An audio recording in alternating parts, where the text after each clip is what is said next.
Bismillahirrahmanirrahim. Assalamualaikum warahmatullahi wabarakatuh. Alhamdulillah wassalatu wassalamu ala Rasulillah wa ala alihi wa sahbihi wa mawalah wa la hawla wa la quwata illa billahi wa ba'du. Baik, kita lanjutkan kajian di pagi menjelang siang ini. Kita melanjutkan pasal ke-6 dari kitab Minhajul Muslim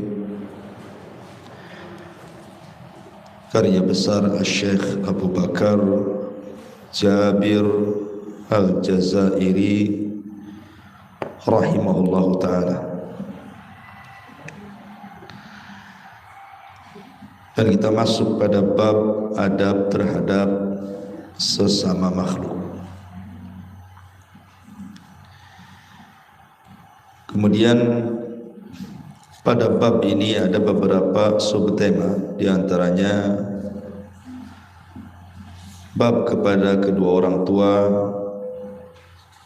kemudian bab kepada anak, kemudian bab terhadap suami istri, saudara, dan begitu seterusnya.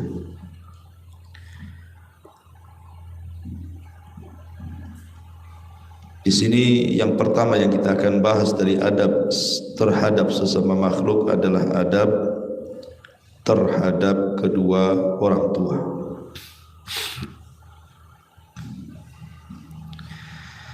Seorang muslim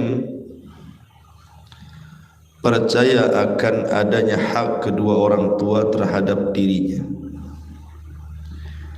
serta kewajiban berbakti, menaati, dan berbuat baik terhadap keduanya. Tidak hanya karena mereka berdua menjadi sebab keberadaannya, atau karena mereka telah memberikan perlakuan baik terhadapnya dan memenuhi kebutuhannya, tapi juga Allah Subhanahu wa ta'ala telah menetapkan kewajiban atas anak untuk berbakti dan berbuat baik kepada kedua orang tuanya. Bahkan Allah menyebutkan kewajiban berbakti kepada kedua orang tua setelah penyebutan kewajiban terhadap dirinya yang merupakan ibadah yang hanya semata-mata diberikan kepadanya tanpa kepada selainnya. Dan itu ditunjukkan di dalam Al-Quranul Karim. A'udzubillahi minasyaitonir rajim. Wa qadha rabbuka alla ta'budu illa iyyah wa bil walidaini ihsana imma yablughanna indakal kibara ahaduhuma aw kilahuma fala taqul lahuma uffi wa la tanharhuma wa qul lahuma qawlan karima wafid lahuma janaha dhulli minar rahmah wa qur rabbirhamhuma kama rabbayani shaghira.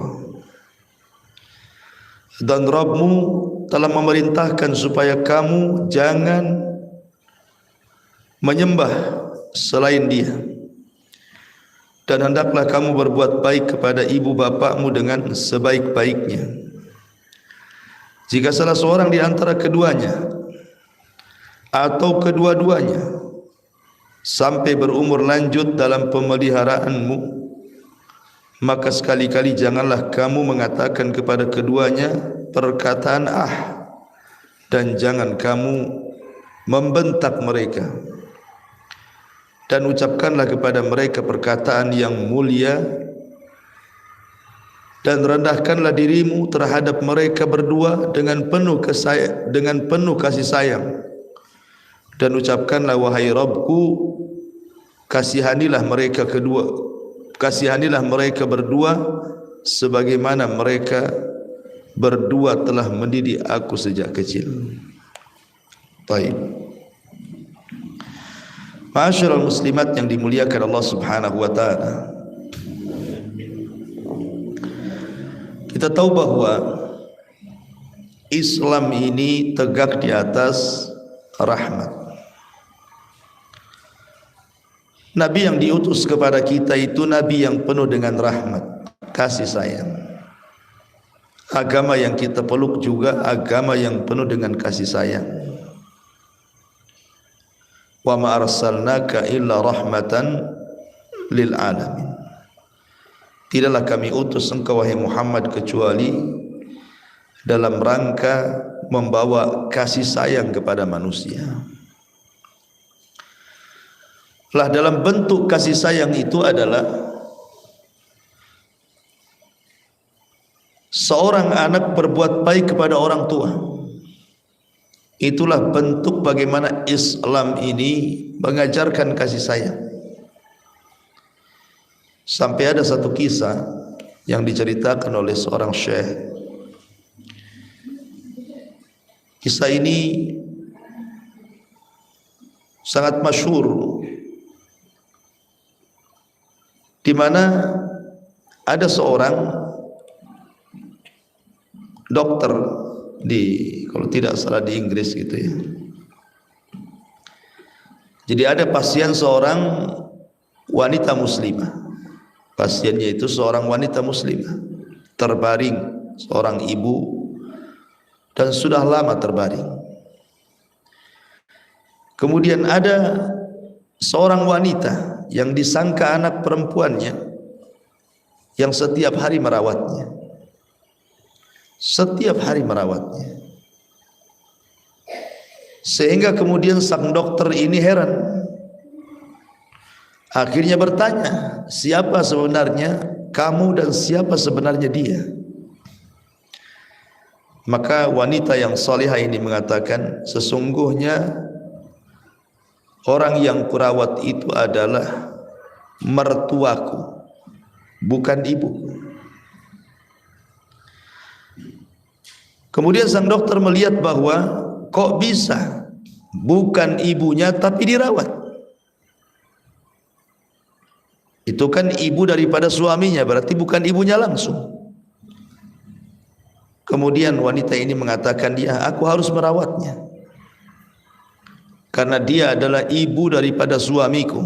Ketika aku merawatnya berarti aku telah berbuat baik kepada suamiku, dan aku sudah jadikan dia ibuku sendiri. Maka sang dokter ini kemudian pergi dan menangis. Kemudian mengatakan, demi Allah, entah berapa puluh tahun aku tidak berjumpa dengan orang tuaku, katanya. Dan aku tidak pernah melihat satu agama yang lebih sayang kepada orang tuanya melebihi agama Islam. Sejak itulah kemudian dokter ini bersyahadat dan akhirnya masuk Islam. Begitulah agama Islam ini, agama yang membawa rahmat, penuh dengan kasih sayang, tidak pernah mengajarkan kekerasan hati, sampai pun kepada kedua orang tua. Dilarang, tadi sudah saya sebutkan ayatnya, mengatakan saja tidak boleh, apalagi sampai membentaknya. Ma'asyiral muslimat yang dimuliakan Allah Subhanahu wa taala. Masalahnya Nabi SAW pernah mengatakan dalam sebuah hadis, ketika Nabi SAW ditanya tentang tanda-tanda hari kiamat. Apa kata Nabi SAW di antara tanda-tanda kiamat itu? Antalidal amatu rabbataha. Antalidal amah, ketika seorang budak melahirkan tuannya. Sebagian para ulama mengatakan, apa maknanya antalidal amatu rabbataha ini? Seorang anak, seorang budak melahirkan tuannya. Ada yang memberikan catatan bahwa kalimat antalidal amatu rabbataha ini kinayah bahwa di akhir zaman akan banyak anak-anak yang durhaka kepada orang tuanya. Kalau sudah datang zamannya di mana banyak anak-anak yang durhaka kepada orang tuanya, kurang ngajar dengan orang tuanya, berarti itulah tanda-tanda kiamat sudah muncul.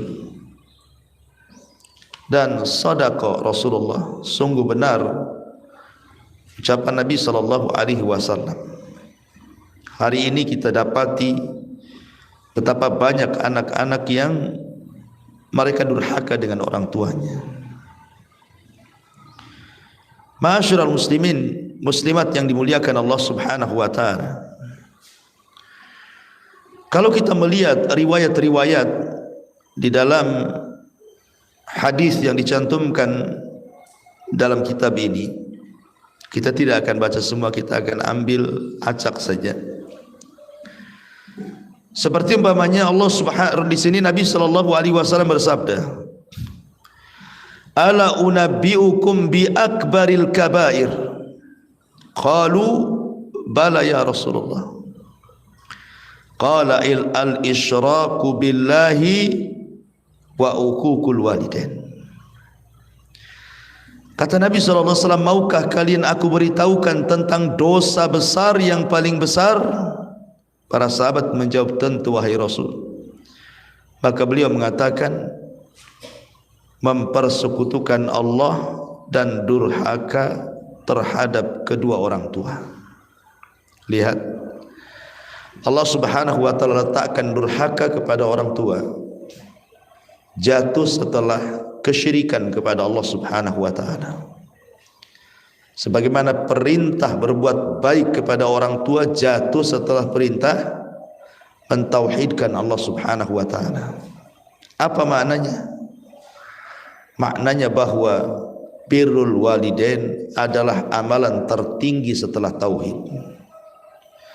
Dan durhaka kepada kedua orang tua adalah dosa tertinggi setelah kesyirikan kepada Allah Subhanahu wa taala. Ini yang kadang tidak dipahami. Makanya kalau kita lihat satu kisah di zaman Rasul, ada seorang laki-laki jauh-jauh dari Yaman, jalan kaki ke kota Madinah, hanya ingin berjumpa dengan Rasulullah. Kemudian setelah berjumpa dengan Rasul, laki-laki ini mengatakan, "Ya Rasulullah, alhiqni bil jais." Rasul, libatkan aku dalam pasukan. Maka Rasul mengatakan, "Ahayyun walidaka?" Apakah masih hidup kedua orang tuamu? Subhanallah. Nabi SAW tidak bertanya soal skill jihad sama sekali. Orang ini kan mau jihad. Ibaratnya ibu kalau mau melamar di sebuah PT, sebuah pekerjaan, tentukan ibu akan ditanya skill ibu apa, lulusan mana, apa yang ibu bisa lakukan. Tapi Nabi SAW tidak bertanya soal skill perang. Rasul tidak mengatakan, emang kau bisa silat, kau bisa main pedang, kau bisa memanah, pernah bunuh orang, pernah jihad. Tidak. Nabi SAW tidak menanyakan soal skill jihad. Padahal orang ini daftar ingin jihad. Yang ditanyakan pertama kali Nabi adalah, ahayyun walidaka? Masih hidup kedua orang tuamu? Maka laki-laki ini mengatakan, na'am, tentu wahai Rasul. Maka Rasul mengatakan, fa fihi mafajahid. Pulang, maka berjihadlah kepada kedua orang tuamu. Dalam riwayat, sebagaimana engkau sudah membuat menangis kedua orang tuamu, maka sekarang buat tertawa kedua orang tuamu. Lihat bagaimana di sini Nabi SAW sampai menjelaskan bahwa amalan birrul walidain itu sampai mengalahkan apa? Jihad di jalan Allah. Padahal jihad itu kalau mati syahid dan dia ikhlas karena Allah, masuk surga tanpa hisab, kan Bu? orang mujahid itu. Tetapi rupanya birrul walidain jauh lebih tinggi dibandingkan jihad di jalan Allah Subhanahu wa taala. Ma'asyiral muslimat yang dimuliakan Allah Subhanahu wa taala. Terkadang ada beberapa faktor seorang anak durhaka kepada orang tua itu, Bu. Salah satu faktornya adalah merasa bahwa orang tua tidak pernah mendidiknya, merasa orang tua tidak pernah mengurusnya, merasa orang tua itu membuangnya, meletakkan dia di tempat orang lain sehingga jadilah anak angkat orang lain. Itu yang sering saya dengar di masyarakat gitu ya.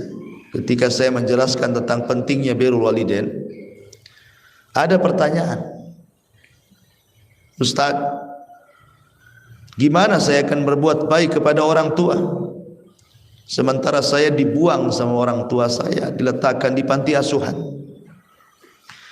Ustaz, kenapa saya harus berbuat baik kepada orang tua? Sejak kecil saya tidak mendapatkan perhatian, dan lain sebagainya. Maka saya katakan bahwa berbuat baik kepada orang tua itu bukan sistem muawadhah, bukan sistem barter. Itu yang harus ibu pahami. Berbuat baik kepada orang tua itu bukan sistem barter atau muawadhah. Bukan berarti kalau mereka baik kita baik, kalau mereka jahat kita jahat. Bukan. Kalau mereka memberikan pendidikan, maka aku akan balas kebaikan mereka. Kalau mereka memberikan perhatian, maka setelah tua aku berikan perhatianku kepadanya. Kalau mereka memberikan uang ketika aku kecil, ketika mereka tua, ku kirim juga uang. Bukan itu, Bu. Berbuat baik kepada orang tua itu bukan sistem muawadhah, bukan sistem barter. Kalau dia baik saya baik, dia jahat saya jahat, bukan. Tapi berbuat baik kepada orang tua itu adalah perintah Allah. Berbuat baik itu adalah perintah Allah. Wa wassaynal insana biwalidayhi. Dan kami perintahkan kepada kalian untuk berbuat baik kepada kedua orang tua. Jadi bukan semata-mata karena orang tua sudah mendidik kita, tidak. Tapi ini perintah. Kalau ini perintah artinya jangan pernah berpikir apakah orang tua ini berbuat baik atau tidak, mengurus atau tidak, menelantarkan ataukah memperhatikan, membiarkan ataukah membuang, dan begitu seterusnya. Ma'asyiral muslimat yang dimuliakan Allah Subhanahu wa taala. Kalaulah merasa orang tua itu gagal memberikan pendidikan kepada kita, maka jangan pula kemudian kita gagal dalam berbuat baik kepada kedua orang tua. Jangan tanamkan dendam. Karena ada anak itu yang menanamkan dendam kepada orang tuanya ketika orang tua gagal mendidiknya, gagal memberikan perhatian kepadanya. Atau kalau seandainya mereka orang-orang tua itu menelantarkan kita selaku anaknya, maka jangan pula kemudian kita berbuat yang sama. Cukuplah dosa itu ditanggung orang tua saja, karena dia tidak bertanggung jawab kepada anaknya. Tapi kita selaku anaknya berbuat baik kepada orang tua itu perintah Allah. Jangan membalas keburukan dengan keburukan, kemungkaran dengan kemungkaran. Lalu apa bedanya kita dengan dia? Jadi kalau seandainya orang tua dulu ini jarang atau sama sekali tidak memberikan tempat yang layak kepada kita, pakaian yang layak kepada kita, atau makanan yang enak, minuman yang lezat, dan begitu seterusnya. Jangan pula kemudian setelah kita sukses dan kaya, kita berlaku sama dengan mereka ketika kita masih kecil. Demi Allah, seandainya pun orang tua kita ini kafir, musyrik sekalipun, menyembah agama, menyembah Tuhan selain daripada Allah Subhanahu wa taala, berbuat baik kepada orang tua itu tetap hukumnya wajib. Wa in jahadaka ala an tusyrika bi ma laisa laka bihi ilmun fala tuti'huma. Dan jika keduanya memaksa kamu untuk mempersekutukanku dengan sesuatu yang tidak ada pengetahuan tentang itu, maka janganlah kamu mengikuti keduanya, tetapi pergaulilah keduanya dengan cara yang baik. Ya. Jadi tanamkan Bu ya. Ini poin penting, berbuat baik kepada orang tua itu bukan karena sistem barter. Bukan karena mereka baik kita baik, mereka jahat kita jahat, bukan. Tapi berbuat baik kepada orang tua itu karena perintah Allah. Ya. Ma'asyiral muslimat yang dimuliakan Allah Subhanahu wa taala. Kalau seandainya kita selaku anak ini tidak bisa membahagiakan orang tua, belum mampu membuat senang orang tua, jangan pula kita membuat susah mereka.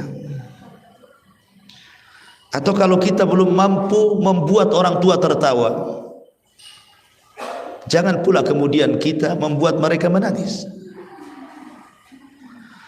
Atau bila mana kita belum mampu menyenangkan mereka, jangan pula membuat susah mereka. Atau seandainya pun kita selaku anak ini belum mampu memberikan tempat yang layak, rumah yang layak, pakaian yang layak, makanan yang layak, maka minimalnya jangan lupa berdoa kebaikan untuk mereka. Berdoa kebaikan untuk mereka. Disebutkan dari Atha ibn Sa'ib, dari bapaknya, dari Abdullah ibn Amr, seorang laki-laki datang kepada Nabi sallallahu alaihi wasallam, kemudian mengatakan, inni ji'tu ubayyuka 'alal hijrah. Sesungguhnya aku datang untuk membaiat dirimu wahai Rasul untuk hijrah.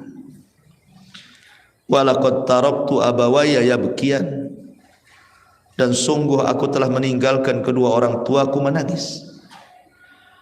Maka Rasul mengatakan, irji ilaihima,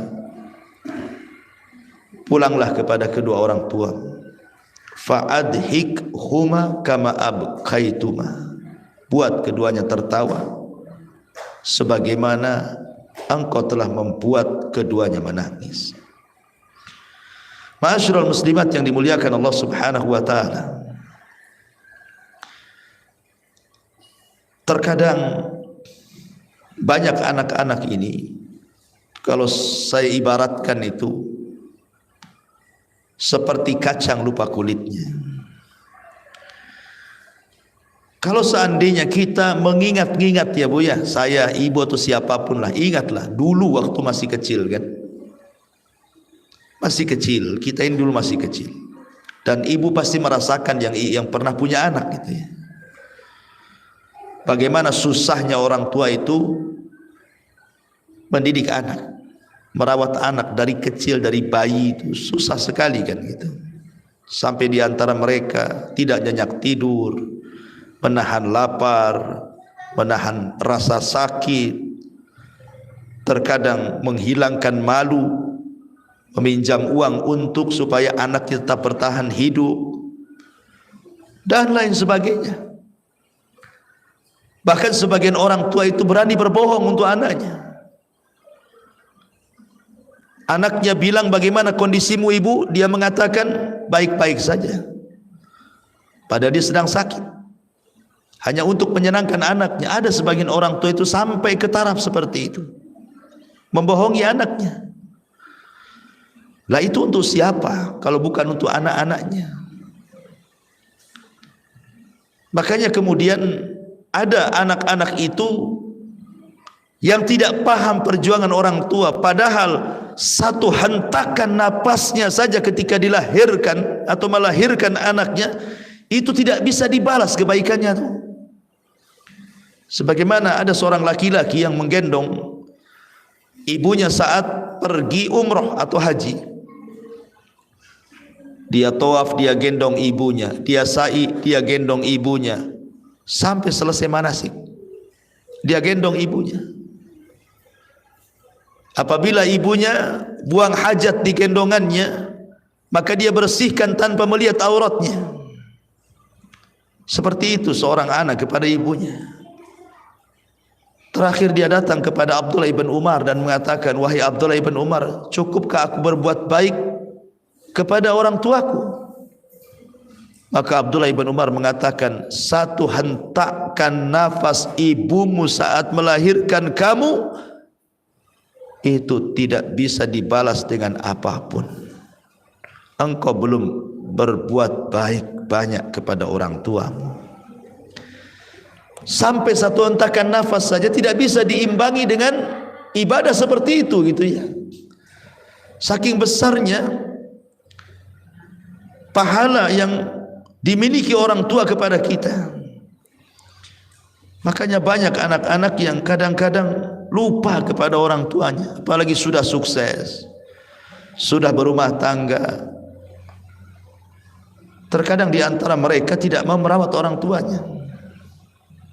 Alasannya, Ustaz, bukan saya tak mau. Saya dan suami sudah sepakat, Ustaz, bawa orang tua dari kampung biar tinggal di sini. Tetapi orang tua yang tak mau pula. Dia suka tinggal di gubuk reotnya di kampung sana. Dia tak suka tinggal di sini pada fasilitasnya lengkap di sini. Ibu harus paham bahwa terkadang ada orang tua itu, mereka tidak mau meninggalkan daerah kelahirannya, rumah yang selama ini menjadi sejarah dia dan pasangannya serta anak-anaknya. Ada sebagian orang tua itu tidak mau meninggalkan rumah reotnya, walaupun rumah anak-anaknya gedong dan mewah. Kenapa, Bu? Karena bagi dia rumah itu rumah sejarah. Disitulah dia mengawali hidupnya dengan pasangannya. Disitulah dia mulai membesarkan anak-anaknya sampai menjadi kita semua. Terkadang ada orang tua itu tidak mau tuh diajak pindah tuh. Kita harus paham dari sisi itu, ya. Bahwa ada orang-orang tua itu yang tidak mau meninggalkan tempat tinggalnya. Jangan pula kemudian kita mengatakan, ya sudah, kalau kau tak mau pindah ke sini, Bu, saya enggak akan pedulikan lagi ibu. Bukan seperti itu jawabannya. Tetapi bagaimana caranya mengambil solusi yang baik untuk orang tuanya?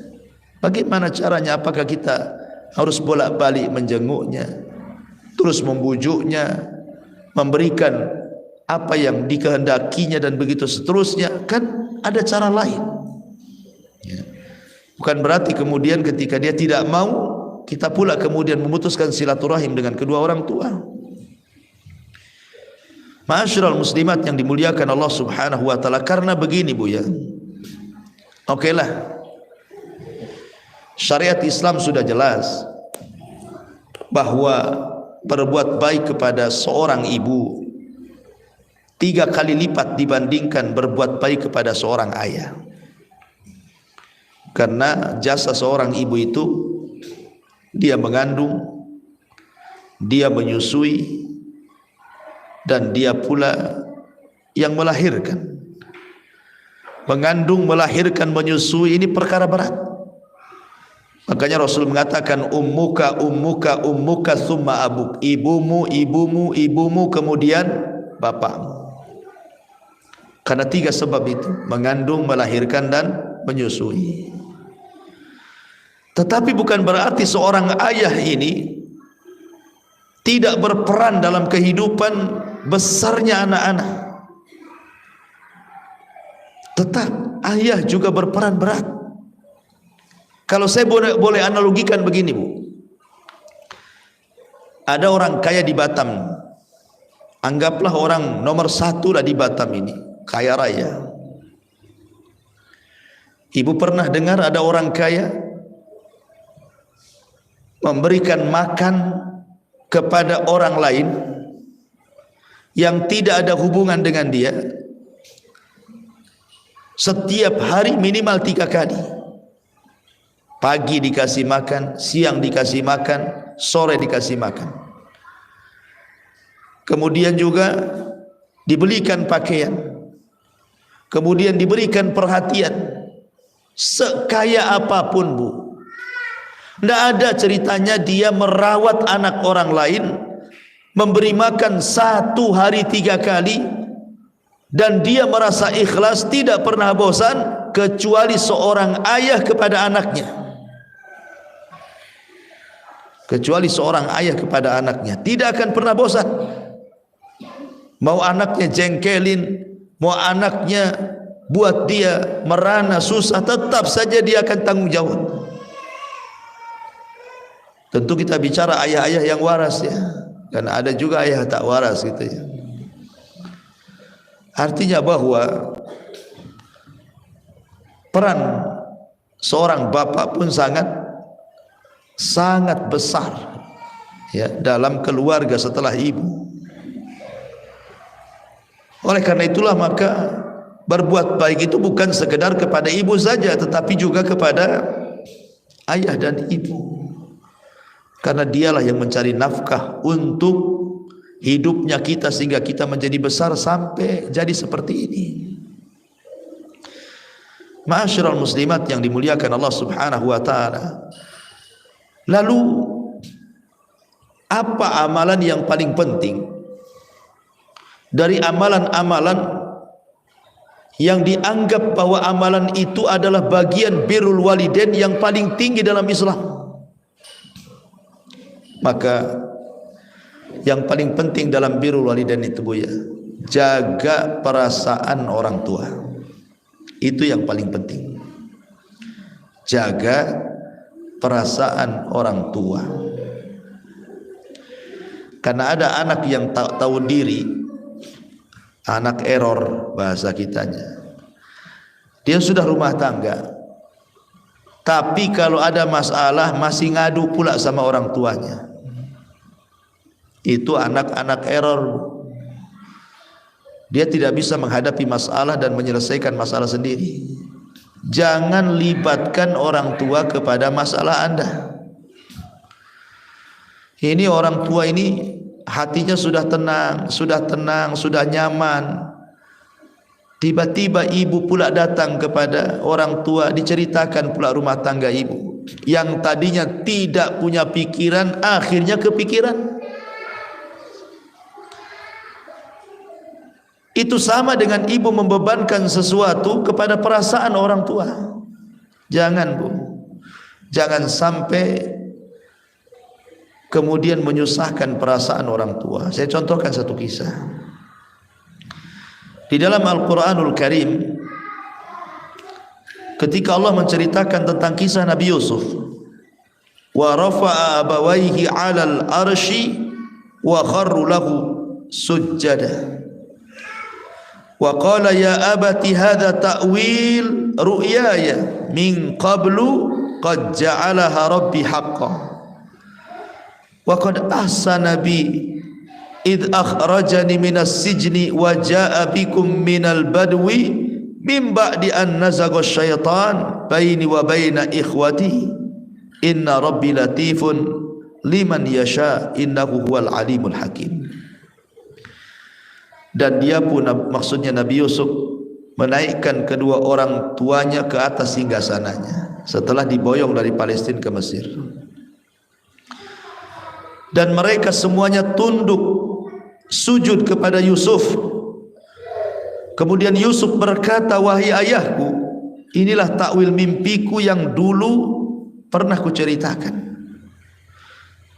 dan sesungguhnya Tuhanku telah menjadikannya kenyataan. Sungguh Tuhanku telah berbuat baik kepadaku ketika Dia membebaskan aku dari penjara dan ketika membawa kamu dari dusun setelah setan merusak hubungan antara aku dengan saudara-saudaraku. Sungguh Tuhanku maha lembut terhadap apa yang Dia kehendaki. Sungguh Dia maha mengetahui dan maha bijaksana. Lihat perkataan Nabi Yusuf. Nabi Yusuf ini ketika kecil-kecil, ibu tahulah kisahnya kan, 10 saudaranya membawa Nabi Yusuf ke tengah hutan, kemudian dimasukkan ke sumur kan. Zalim saudara-saudaranya bu. Yusuf ketika itu usianya 10 tahun. Bayangkan dimasukkan ke sumur yang sangat gelap dan sangat dalam, yang secara logika itu sama dengan membunuhnya.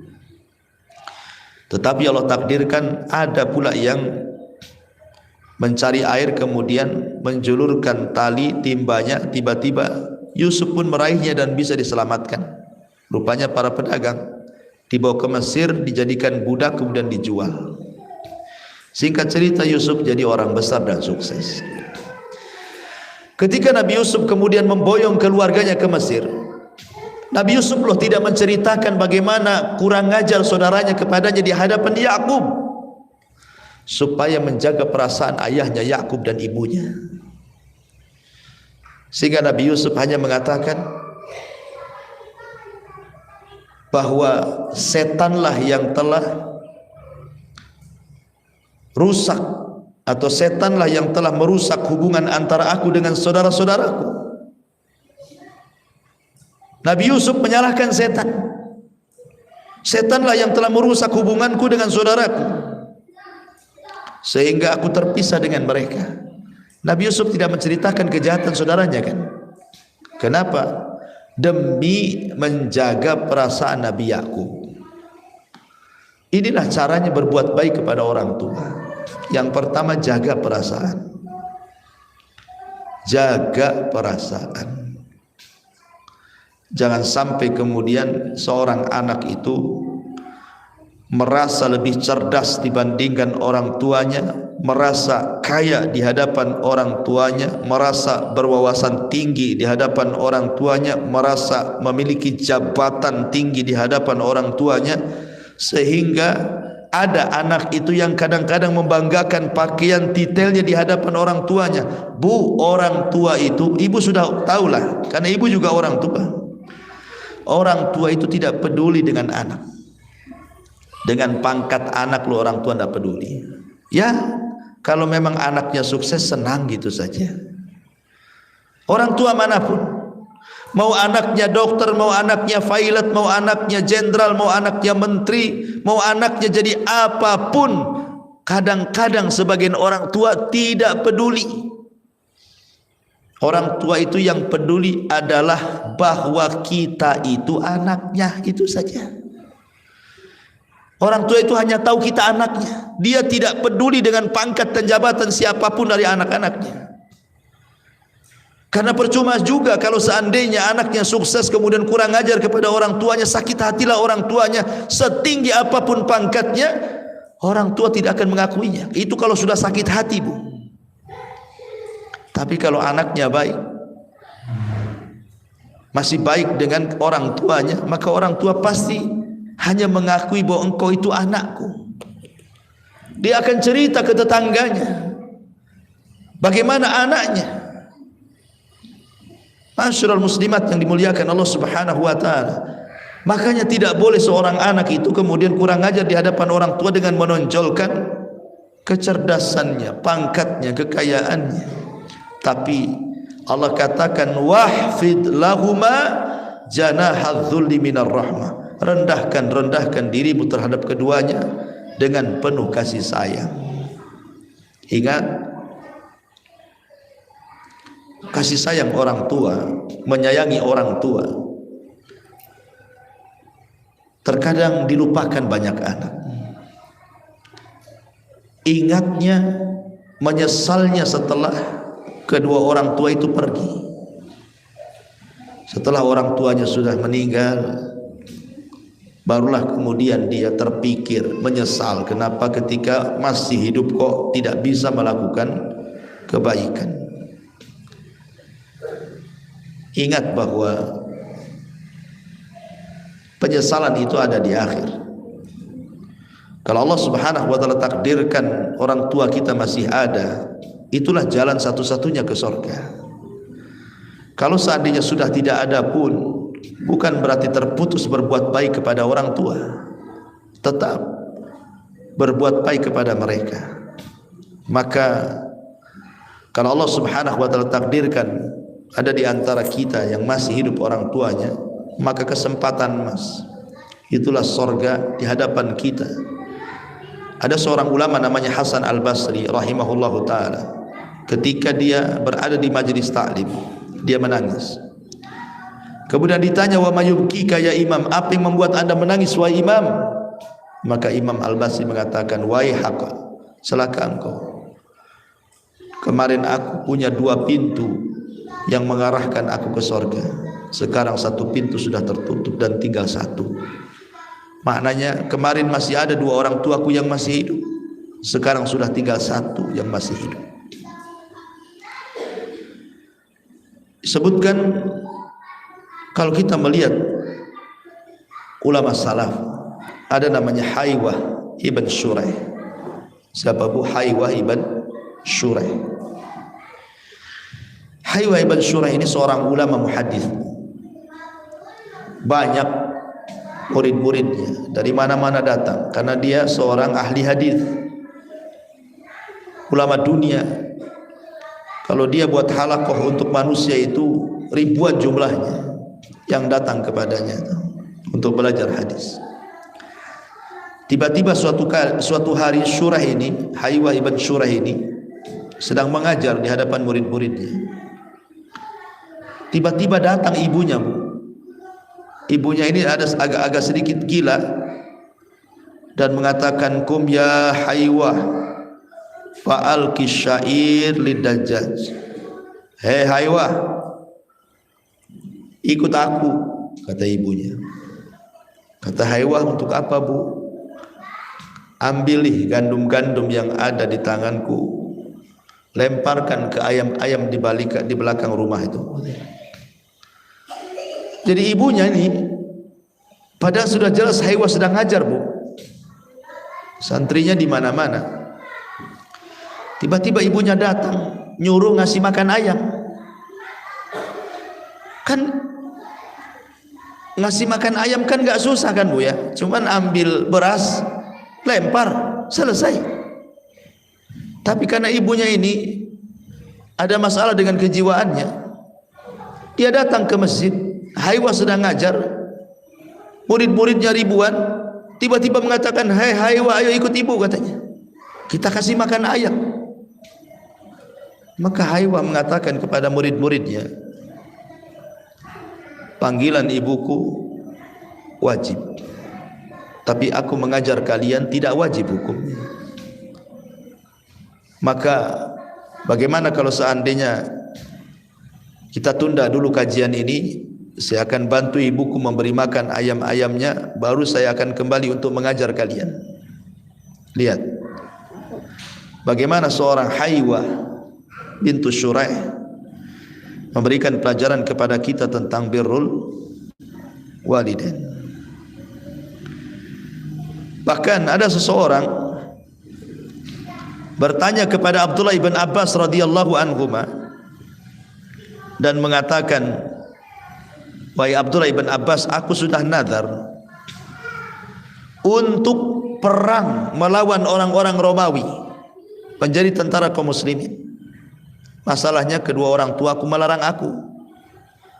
Apakah harus aku tunaikan nazarku?" Maka Abdullah ibn Abbas radhiyallahu anhuma mengatakan, "Ati abawaika, jangan kau penuhi nazarmu, tapi taatilah kedua orang tuamu. Kenapa? Fa innar rum satajidu man yaghzuha anka."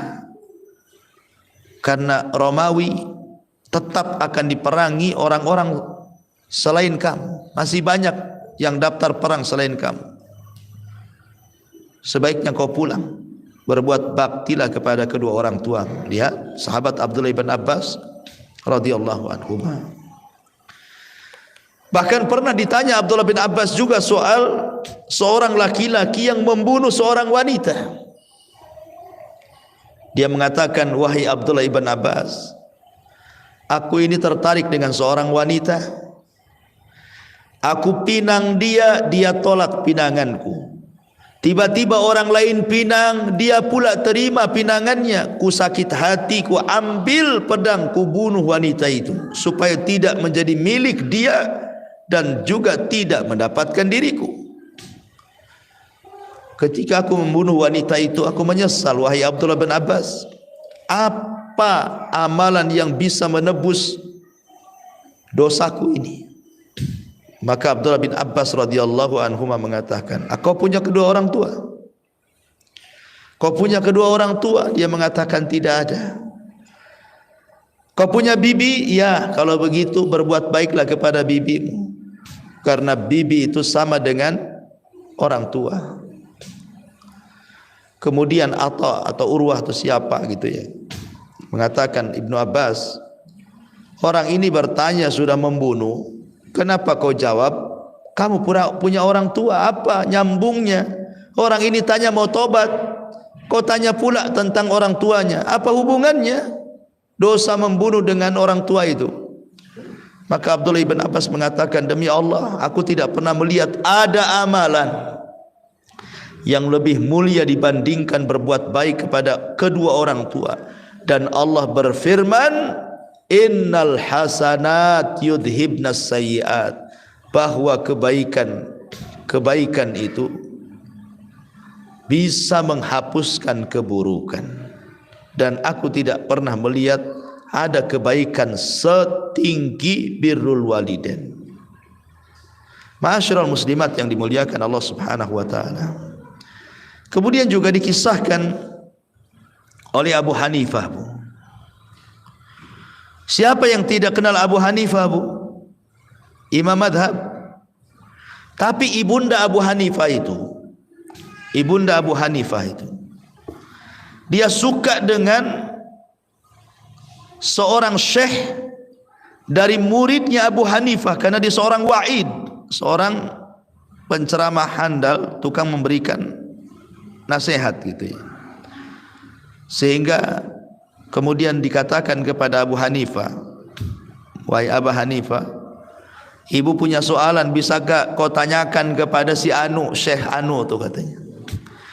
Padahal Abu Hanifah bisa jawab, karena dia gurunya daripada syekhnya ibunya tuh. Tapi untuk menjaga perasaan hati ibunya, iya, nanti saya akan tanyakan bagaimana jawabannya. Akhirnya Abu Hanifah datang kepada syekh yang dimaksud oleh ibunya itu. Kata syekh ini, ya Abu Hanifah, bukankah kau guruku? Kenapa kau tidak jawab pertanyaan ibumu? Ini pertanyaan yang sulit, kalau gitu ajarkan jawabannya. Kata Abu Hanifah, ibuku suka dengan kamu. Baik, aku akan ajarkan jawabannya, dan kau jawablah untuk pertanyaan ibuku seolah-olah kau yang jawab, supaya dia senang. Sampai seperti itulah ulama-ulama itu untuk menyenangkan seorang hati orang tua dan menjaga perasaannya.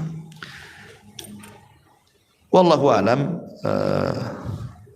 Pembahasan birrul walidain memang panjang ya kan, ada rincian-rinciannya. Tetapi waktu juga karena terbatas, kita buat tanya jawab saja, Bu ya. Silahkan, Bu, kalau ada yang mau bertanya. Dan saya juga minta maaf karena memang suara juga agak kayaknya mau batuk ya, ini mau batuk, Bu, jadi kurang bisa lancar dan lantang ya. Biasa lantang lancar tapi karena nahan-nahan batuk jadinya kesendat-sendat ya. Taib, ini ada soalan.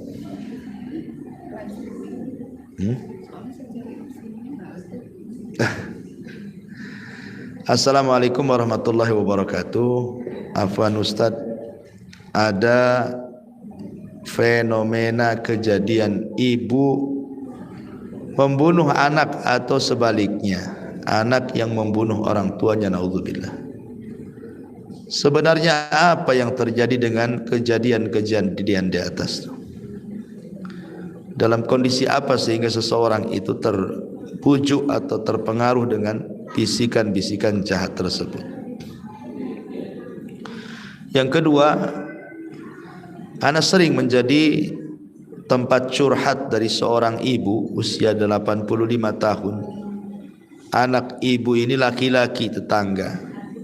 Intinya si ibu ini tidak betah tinggal di rumah tetangga, tidak betah jika tinggal di rumah tetangga anak ini. Beliau lebih betah nyaman tinggal dengan anak-anaknya yang lain. Ibu ini menceritakan semua keluh kesahnya tentang anak yang satu ini. Pertanyaannya, Ustaz, apakah berdosa ibu ini ketika menceritakan perasaannya ke anak? Dan apakah anak juga berdosa ketika menanggapi keluh kesahnya? Taib. Iya. Fenomena anak membunuh orang tua membunuh anak, ini adalah tanda-tanda kiamat. Nabi SAW bersabda, la taqumus sa'ah hatta yuqbadul ilm wa yakthurul haraj wa takthurul zalazil. Tidak tegak hari kiamat sampai diangkatnya ilmu, disebarnya banyak pembunuhan, dan banyaknya gempa di mana-mana. Tidak akan terjadi kiamat sampai diangkatnya ilmu, disebarnya banyak pembunuhan, dan digempakan di mana-mana. Jadi al-haraj itu adalah banyaknya pembunuhan, banyaknya kematian. Dalam riwayat mautul faja'ah, kematian mendadak. Ima karena sebuah bencana ataupun karena pembunuhan. Yang anehnya pembunuhan itu terjadi tidak ada alasan yang mendorong untuk membunuh, baik dari yang membunuh atau yang dibunuh. Sampai-sampai Rasul mengatakan, hatta la yadri al-qatilu fima qatal wal maqtulu fima qutil. Sampai tidak tahu yang membunuh apa alasannya kenapa dia bisa membunuh, dan yang dibunuh lebih tidak tahu lagi alasannya kenapa sampai dia bisa dibunuh. Tidak jelas, pokoknya bunuh-bunuhan gitu saja. Gara-gara urusan sepele, masalah urusan waris, bunuh. Gara-gara urusan tersinggung, bunuh. Gara-gara urusan lahan sejengkal, bunuh. Gara-gara urusan ngomong-ngomong, bunuh. Pokoknya mudah kali di akhir zaman itu bunuh-bunuhan. Termasuk anak membunuh orang tuanya dan orang tua membunuh anak. Ya, durhaka kepada orang tua atau orang tua jengkel dengan anaknya, akhirnya membunuh. Ini tanda-tanda kiamat, Bu ya. Fenomena-fenomena seperti ini adalah tanda-tanda kiamat. Kemudian yang kedua, tentang seorang ibu yang mengeluhkan tidak betah tinggal di satu anak dan betah tinggal di anak-anak lainnya. Alasannya karena ibu itu yang tahu ya, dia cuma cerita sama ibu. Allah alam alasannya apa? Karena tidak ditulis di sini. Yang jelas ibu itu tidak betahlah di salah satu anaknya dan dia suka memilih di anaknya yang lain. Sebenarnya kalau memang itu yang terjadi, maka anak itu tinggal berembuk saja sih. Namanya anaknya 5, tinggal rapat sajalah. Gimana kalau seandainya kita buat giliran saja? Orang tua di rumah saya 2 bulan, habis 2 bulan di rumah anak keduanya 2 bulan, habis anak keduanya 2 bulan, anak ketiganya. Nanti kalau sudah habis anak kelima balik lagi ke anak pertama, kan enak, Bu. Ya, itu namanya piala bergilir, Bu. Supaya sama-sama dapat pahala, ya kan? Karena ada kisah yang dicantumkan di koran Arab yang sangat masyhur Ibu ya, tentang seorang anak yang rebutan hak asuh di pengadilan kan Bu ya. Jadi ada seorang kakek usianya sudah 60 tahun. Dia tidak menikah karena dia rawat orang tuanya dari mulai dia dewasa sampai jadi tua. Dia rawat orang tuanya tuh Bu, sampai orang tuanya sudah usianya 80 tahun lebih, karena dia pun usianya sudah 60 tahun.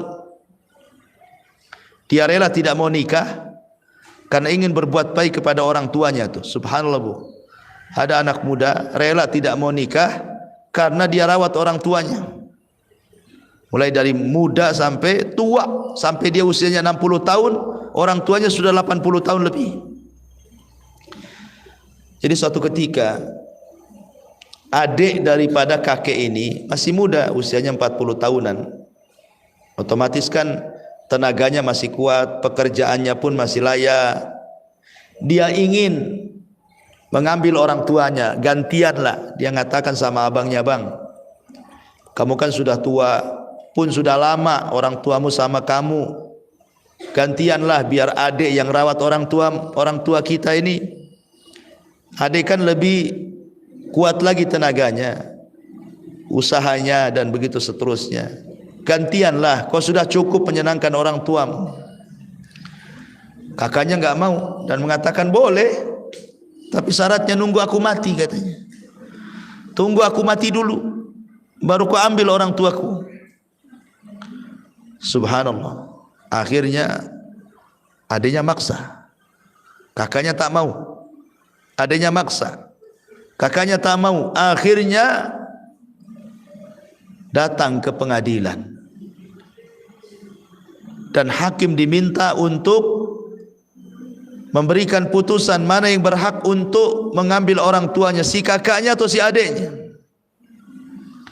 Maka sang hakim mendatangkan keduanya dan gagal memberikan putusan. Akhirnya kemudian sang hakim mengatakan, sebaiknya datangkan ibumu ke hadapanku. Akhirnya datangkanlah ibunya ke persidangan, yang sudah tua, sudah 80 pun digendong-gendong. Kemudian kata hakim mengatakan, "Ibu, aku tidak bisa memutuskan perkara kedua anakmu, sebaiknya kaulah yang memutuskannya." Akhirnya ibunya mengatakan, "Pak Hakim, dua-duanya anakku. Yang kakaknya dia sayang denganku, adiknya pun sayang denganku. Aku tidak bisa memilih di antara satu di antara dua. Satu di antara dua aku enggak bisa milih. Sebaiknya putusan ada padamu." Subhanallah, rebutan hak asuh di pengadilan. Kalau di zaman sekarang rebutan lari-lari tidak mau mengasuh orang tua, ya. Ini rebutan hak asuh. Akhirnya sang hakim dengan penuh pertimbangan dan kehati-hatian memutuskan agar ibu itu dirawat oleh adiknya. Karena dilihat pertimbangan masih muda, tenaga kuat, kerjaan bagus. Sementara kakeknya sudah 60, sudah tidak kuat, kerjaan pun sudah kurang dan begitu seterusnya. Menangislah kakaknya ini. Menangis seperti tangisan anak-anak. Tidak mau berpisah dengan orang tuanya.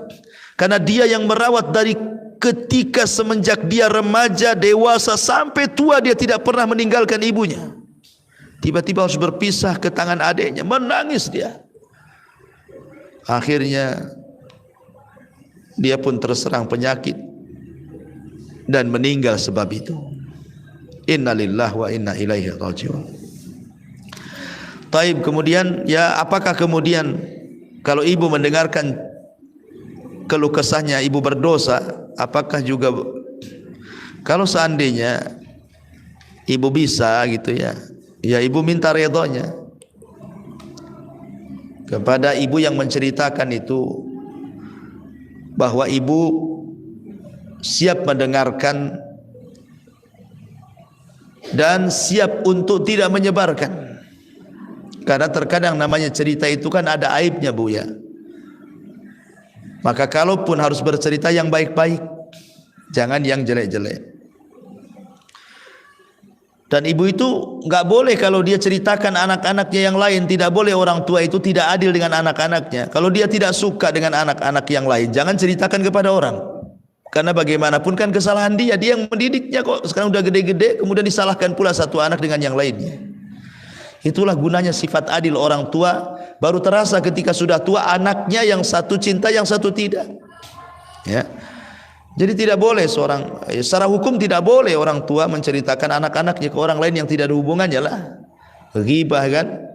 Dan ibu pun kalau ikut menikmati berdosa juga. Tapi kalau seandainya orang tua ini ingin curhat kepada ibu, ibu ingin kasih solusi terbaik, ya tidak masalah. Ya, kalau ibu kasih solusi. Ya. Wallahu a'lam. Kemudian pertanyaan berikutnya, bagaimana jika seorang ibu meminta anaknya untuk mengadakan acara peringatan hari kematian suaminya 40 hari, 100 hari, sikap yang tepat demi menjaga perasaannya. Kemudian seorang anak laki-laki yang sudah berkeluarga, paham agama, tapi ibunya selalu atau belum puas dengan sikap bakti anaknya kepadanya. Misal, ayah sudah meninggal dari kecil, harta warisan ayah tidak dibagi padahal anak-anaknya udah dewasa.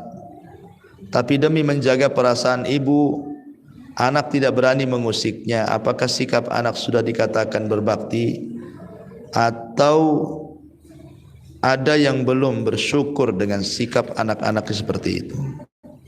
Iya. Yang pertama, kalau seandainya ada hal-hal yang menurut kita berbeda pendapat dengan kita dari segi pemahaman agama dengan orang tua,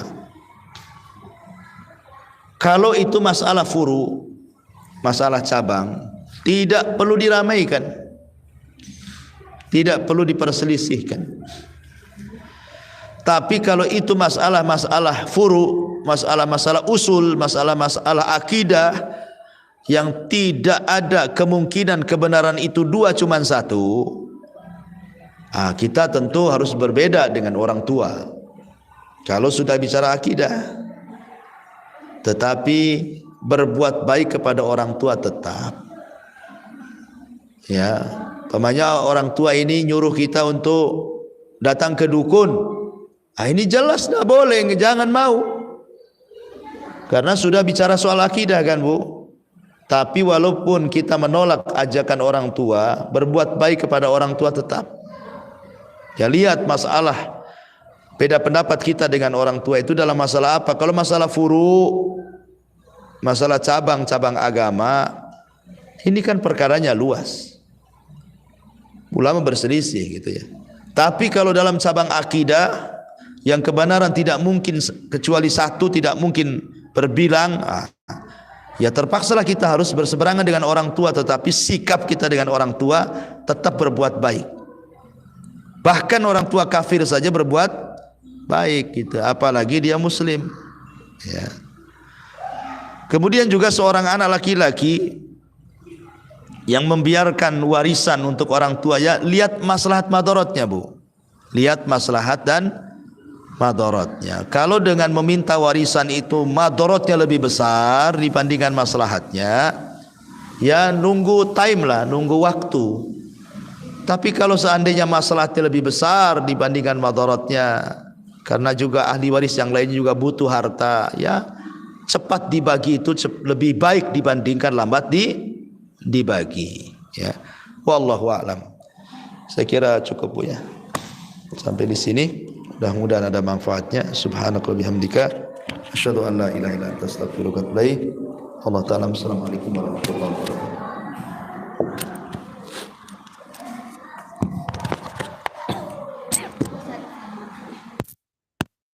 Bapak saya kan pernah poligami, tapi beliau tuh jauh lah dari agama, terus punya anaknya laki-laki. Tapi kami nggak tahu